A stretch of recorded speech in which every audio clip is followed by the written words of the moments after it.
Monsieur Olivier Don, bonjour. Vous êtes chef du service espaces naturels au sein de la communauté d'agglomération Limoges Métropole. Est-ce que brièvement vous pourriez nous présenter un petit peu l'organisation du service et puis les fonctions que vous exercez au sein de celui-ci? Alors, le service espaces naturels est un petit service composé actuellement de 5 personnes, 4 chargés de mission et un chef de service, moi-même. Alors ces 4 chargés de mission qui constituent l'équipe autour de moi ont des missions spécifiques. 2 d'entre eux s'occupent de la restauration et de l'aménagement des cours d'eau. Une autre personne s'occupe du montage et du portage d'un observatoire communautaire de la biodiversité. Et enfin, une autre personne s'occupe des études faune, flore et milieux naturels, donc une écologue. Et moi-même, donc, qui est à la coordination de cet ensemble et au portage d'un gros dossier que nous appelons le schéma directeur des espaces naturels de Limoges Métropole.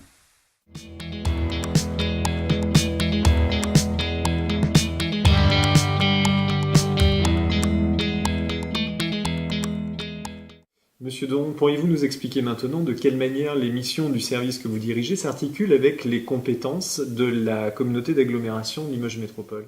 Oui, bien sûr. Alors c'est ce qui fait effectivement l'intérêt de notre métier, c'est d'être très transversal. On est souvent amené à travailler avec des partenaires techniques de l'agglomération, par exemple la direction de l'urbanisme, la direction de l'aménagement. Et là, nous travaillons en tant qu'assistants à maître d'ouvrage. Nos collègues portent des projets d'infrastructure, par exemple, et nous les aidons soit à prévenir d'éventuels impacts environnementaux, soit à les corriger le cas échéant lorsqu'ils existent. Donc ça, ce sont nos missions d'assistance technique. Mais il existe aussi des missions que nous menons en propre, qui concernent plutôt la connaissance du milieu, la connaissance des espèces et leur protection. Monsieur Don, est-ce que vous pourriez nous expliquer maintenant de quelle manière les missions du service que vous dirigez s'articulent avec les compétences de Limoges Métropole, la communauté d'agglomération? Alors, dans le service, nous ne faisons pas que des études, nous menons également des travaux en régie sur la restauration et l'entretien des cours d'eau de l'agglomération. Il arrive aussi que nous fassions de la veille juridique lorsque nous sommes assistants à maître d'ouvrage. Nous alertons par exemple sur la réglementation qui est spécifique à certains habitats ou à certaines espèces. Donc, par exemple, la direction de l'urbanisme nous sollicite assez régulièrement, tous les ans, voire ou tous les 2 ans, pour aller mener des études préalables à l'urbanisation d'espaces en périphérie de la ville. Donc nous faisons des inventaires de terrain en régie et par des prestataires, par l'intermédiaire de prestataires, et à chaque fois, lorsque c'est nécessaire, nous faisons un rappel réglementaire auprès de nos collègues de l'urbanisme sur la nécessité de respecter certaines procédures à l'égard de certaines espèces ou à l'égard de certains habitats.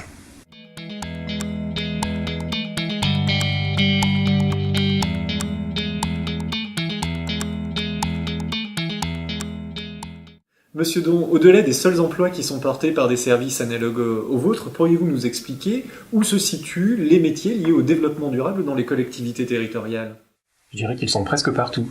Par définition, développement durable, c'est un concept très large, très transversal, et ça explique pourquoi beaucoup de mes collègues qui s'occupent quelque part de développement durable soient répartis dans d'innombrables services de la communauté d'agglomération.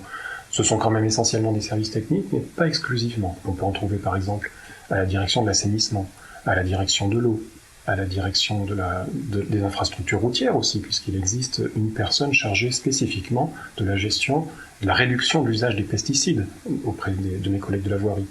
Il en existe aussi des collègues aux espaces verts. Donc vous voyez qu'il existe une grande variété de métiers dans lesquels on introduit toujours maintenant une part de développement durable. Et même dans les services administratifs, puisqu'il y a des juristes, dont le volet environnemental ne cesse de croître au fil des années. Donc en fait, des personnes qui se sont intéressées par leurs études, ou par leurs activités associatives, ou par leurs emplois précédents à ce concept de développement durable, peuvent s'intégrer dans une collectivité dans plusieurs services très différents les uns des autres d'ailleurs. Et enfin, monsieur Don, une dernière question. Quelles sont pour vous les qualités, les compétences que doivent présenter celles et ceux qui souhaitent travailler dans le domaine du développement durable? Alors dans le domaine du développement durable, on fait souvent appel à des personnes qui sont pluridisciplinaires par leur formation ou par leur passé professionnel. Souvent, ce sont des personnes issues de la géographie, par exemple, qui ont une approche très globale et transversale de la société, des problèmes environnementaux, par exemple.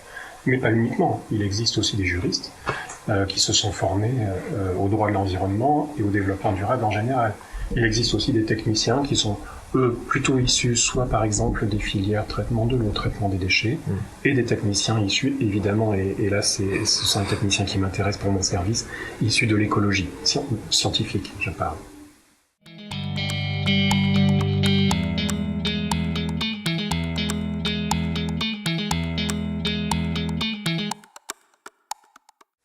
Alors, je voudrais rajouter simplement une chose à l'attention de ceux qui vont nous regarder, c'est que pour acquérir toute cette pluridisciplinarité, je crois qu'il n'y a rien de mieux en définitive que de faire un détour par le milieu associatif.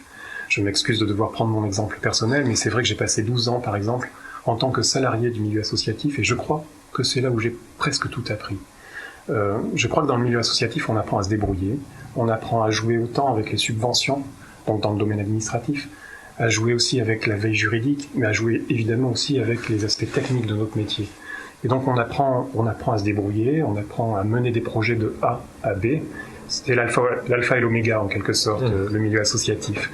Alors ceux qui n'ont pas l'occasion d'aller dans le milieu associatif pourront aussi, pourquoi pas, et là c'est une question d'opportunité de nos jours, travailler dans le secteur privé. Et c'est très riche d'enseignement également lorsque on décide de changer, d'évoluer, d'aller vers le secteur public. En fin de compte, je crois qu'il y a une continuité d'esprit entre le réseau associatif, le milieu associatif et la fonction publique. Je crois qu'on travaille dans l'intérêt général, que l'on soit dans le réseau associatif, encore une fois, ou fonctionnaire. C'est très important pour s'ouvrir à cette dimension-là. Merci Monsieur Don pour cet exposé passionnant des fonctions que vous exercez au sein du service espace naturel de la communauté d'agglomération. C'est moi qui vous remercie, c'était avec plaisir en tout cas.